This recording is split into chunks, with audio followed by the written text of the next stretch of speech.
Class 10th का science का chapter number 2 जिसका नाम है एसिड्स बेसिस एंड सॉल्ट्स, इस चैप्टर की एक्टिविटी 2.9 को डिस्कस करते हैं। नेक्स्ट टॉपिक हमारे पास है एक्टिविटी 2.9।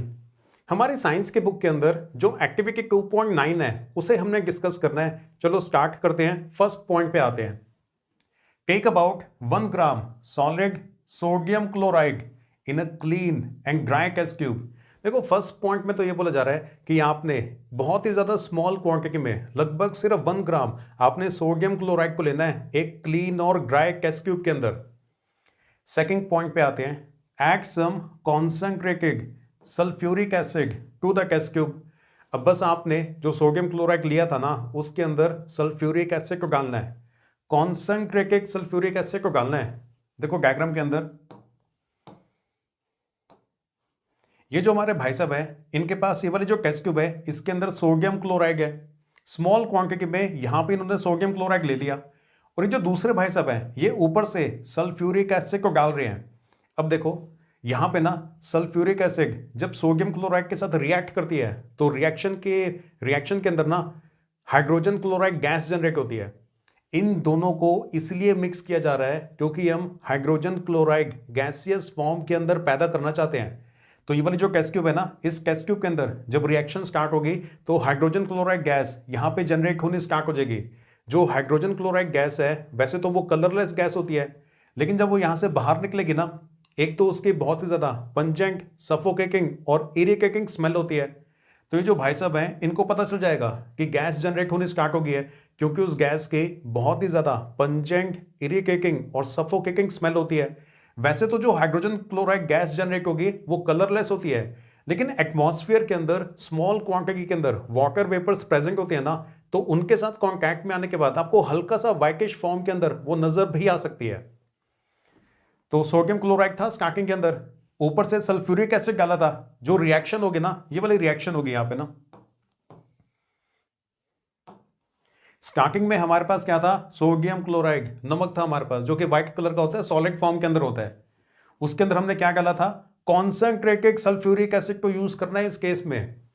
वैसे आमतौर पे बाकी जितनी एक्टिविटीज हमने अभी तक डिस्कस की है ना उनके अंदर जब भी एसिड को यूज करते थे तो वो डाइल्यूट फॉर्म के अंदर होता था, मतलब बॉटल में लार्ज क्वांटिटी में तो वाटर ही होता था, स्मॉल क्वांटिटी में एसिड प्रेजेंट होता था। लेकिन यहां पे इस रिएक्शन के लिए आपको कॉन्सेंट्रेटेड सल्फ्यूरिक एसिड चाहिए होगा। और रिएक्शन के अंदर क्या है, हमें इससे मतलब है हाइड्रोजन क्लोराइड गैस यहां पे इस रिएक्शन के अंदर पैदा होगी। जो दूसरा प्रोडक्ट बनेगा वो ये है सोडियम हाइड्रोजन सल्फेट। रिएक्शन आपको याद होनी चाहिए, एक तो ये प्रोडक्ट बनेगा सोडियम हाइड्रोजन सल्फेट, इससे हमें मतलब नहीं है, हमारा फोकस यहां पे इसके ऊपर है। हमें इससे मतलब है हाइड्रोजन क्लोराइड बनेगा यहां पे गैसियस फॉर्म में। ये जो हाइड्रोजन क्लोराइड गैस है इसका कलर कौन सा होता है भाई साहब, कलरलेस होती है ये येलो कलर की या व्हाइट कलर की नहीं होती। वो तो एटमॉस्फेयर के अंदर जब वाटर वेपर्स प्रेजेंट होते हैं ना उनके साथ कांटेक्ट में आने के बाद हल्का सा व्हाइटिश वेपर्स आपको नजर आने स्टार्ट हो जाएंगे। जो हाइड्रोजन क्लोराइड गैस है वो कलरलेस गैस होती है, लेकिन इसकी स्मेल से आपको पता चल जाएगा इसकी बहुत ही ज्यादा स्ट्रॉन्ग, इरिटेटिंग, पंजेंट और सफोकेटिंग स्मेल होती है। इतना क्लियर हुआ? आगे चलिए नेक्स्ट पॉइंट पे देखें क्या पूछा जा रहा है। What do you observe, is there a gas coming out of the tube. तो नेक्स्ट पॉइंट में आपसे ऑब्जर्वेशन पूछी जा रही है। तो ऑब्जर्वेशन तो वही सेम है जो मैंने अभी आपको बताई ना, कि sodium chloride reacts with sulphuric acid to form sodium hydrogen sulphate and hydrogen chloride gas. ये स्टार्टिंग के अंदर जो सोडियम क्लोराइड था वो सल्फ्यूरिक एसिड के साथ जब रिएक्ट करेगा तो ये वाली दो चीजें बनने वाली हैं, एक तो सोडियम हाइड्रोजन सल्फेट बनेगा, साथ में हमें इससे मतलब है हाइड्रोजन क्लोराइड गैस बनेगी। The gas coming out of the test tube is hydrogen chloride gas. ये दोबारा इसलिए लिखा क्योंकि अलग से पूछा गया था ना यहाँ पे कि क्या कोई गैस है जो टेस्ट ट्यूब से बाहर आ रही है, तो हाँ जी हाइड्रोजन क्लोराइड गैस है जो कि टेस्ट ट्यूब में से बाहर आ रही है। आगे देखें नेक्स्ट पॉइंट में क्या पूछा जा रहा है, test the gas evolved successively with dry and wet blue litmus paper. जो गैस पैदा हो रही है ना, अब आपने उस गैस को दो बार चेक करना है, एक बार ड्राई ब्लू लिटमस पेपर के साथ और दूसरी बार वेट ब्लू लिटमस पेपर के साथ आपने चेक करना है कि क्या हो रहा है, उस लिटमस पेपर के साथ गैस का क्या इफेक्ट हो रहा है वो चेक करना है। अब मैं आपको डायग्राम से एक्सप्लेन कर देता हूं। ये देखो भाई साहब, फिर से वो वाली टेस्ट ट्यूब लेके आ गए जिसमें रिएक्शन हो रही है। इस वाली टेस्ट ट्यूब के अंदर क्या क्या प्रेजेंट है? सोडियम क्लोराइड और सल्फ्यूरिक एसिड, ये दोनों प्रेजेंट थे इसके अंदर। इन दोनों के बीच में रिएक्शन हुई थी जिसकी वजह से हाइड्रोजन क्लोराइड गैस जनरेट हो रही थी। तो देखो ये हाइड्रोजन क्लोराइड गैस पैदा हो रही है यहां पे। और ये दूसरे भाई साहब हैं, ये ब्लू लिटमस पेपर को लेके आ गए हैं। 2 बार आपको टेस्ट करना पड़ेगा। पहली बार आपके पास ड्राई ब्लू लिटमस पेपर होना चाहिए और दूसरी बार आपके पास वेट ब्लू लिटमस पेपर होना चाहिए। तो पहले ड्राई ब्लू लिटमस पेपर को गैस के पास लेके जाते हैं। पूरा गैस के ऊपर ही ले जाओ आप, जितनी मर्जी देर तक रखो, कुछ भी नहीं होने वाला। ड्राई लिटमस पेपर को जब आप ये HCl गैस के पास लेके जाओगे तो कुछ भी नहीं होगा, कोई रिएक्शन नहीं होगी।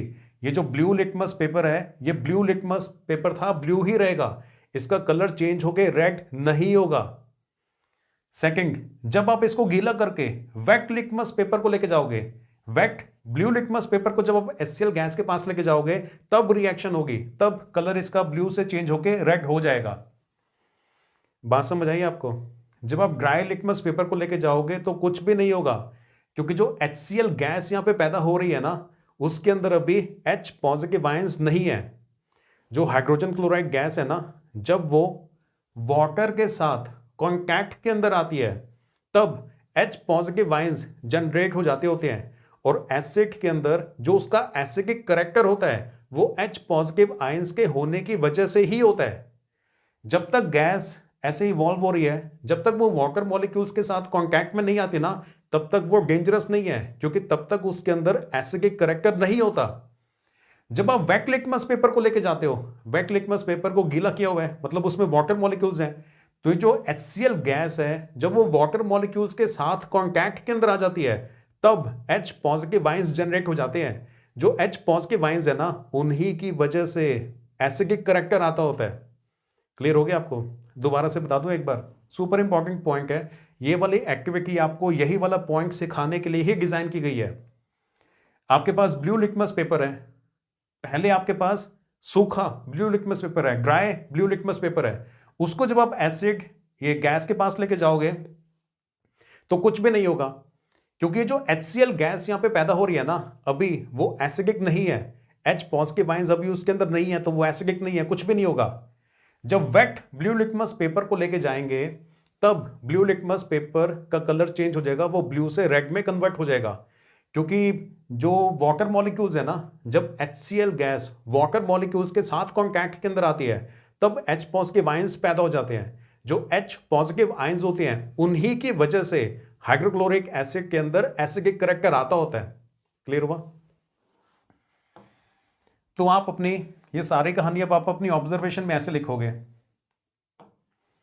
तो ऑब्जर्वेशन क्या होगी? फर्स्ट पॉइंट में आप ये लिखोगे, dry litmus paper does not turn red. जो ड्राई लिटमस पेपर है वो ब्लू था, ब्लू ही रहेगा, उसका कलर चेंज होके रेड नहीं होगा। Second point, wet litmus paper turns red. जो वेट लिटमस पेपर था ना, उसके अंदर हम देखेंगे कलर चेंज हो जाएगा, ब्लू से कलर चेंज होकर रेड हो जाएगा। अब ऐसा क्यों हो रहा है उसकी भी एक्सप्लेनेशन लिख दी है। HCl hydrogen chloride acts as acid only in the presence of water. जो हाइड्रोजन क्लोराइड है, जो हाइड्रोजन क्लोराइड गैस है, वो एसिड की तरह सिर्फ वाटर की प्रेजेंस के अंदर ही बिहेव करती होती है। तभी वेट लिटमस पेपर में कलर में चेंज आ रहा था, ड्राई में चेंज नहीं आ रहा था। ये उसका रीजन है। The properties of an acid are due to the presence of H positive ions or H3O positive ions. ये वाला जो पॉइंट है ना, ये सुपर इंपॉर्टेंट है। एसिड का जो एसिडिक बिहेवियर होता है वो H पॉजिटिव आयंस की वजह से ही होता है।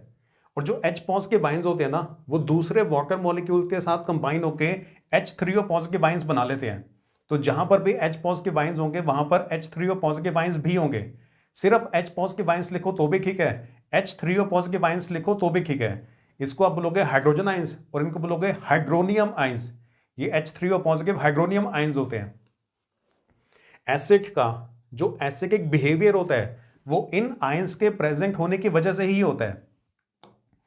और ये कब पैदा होंगे? जब एसिड वाटर के साथ कॉन्टैक्ट में आएगा ना, तब पैदा होते हैं। When HCl gas comes in contact with wet litmus paper, then H positive और H3O positive ions are generated. जब HCl गैस वाटर के साथ कॉन्टैक्ट के अंदर आती है ना, तब ये वाले आयंस जनरेट हो जाते हैं और तब जो HCl गैस है वो एसिड की तरह बिहेव करना स्टार्ट कर देती है। देखो जो रिएक्शन होती है ना उसको भी यहां पे लिख दिया है। ये हमारे पास HCl है गैसियस फॉर्म के अंदर, ये वाटर मॉलिक्यूल आ गया, वाटर मॉलिक्यूल इसको घेर लेते हैं, H वाले पार्ट को यहां से अलग कर देते हैं। फिर जो H वाला पार्ट अलग हुआ था ना यहां से, ये जो H वाला पार्ट अलग होता है वो दूसरे H2O के साथ कंबाइन होकर हाइड्रोनियम आयंस बना लेता है। तो ये बन गया यहाँ पे ना हाइड्रोनियम आयंस।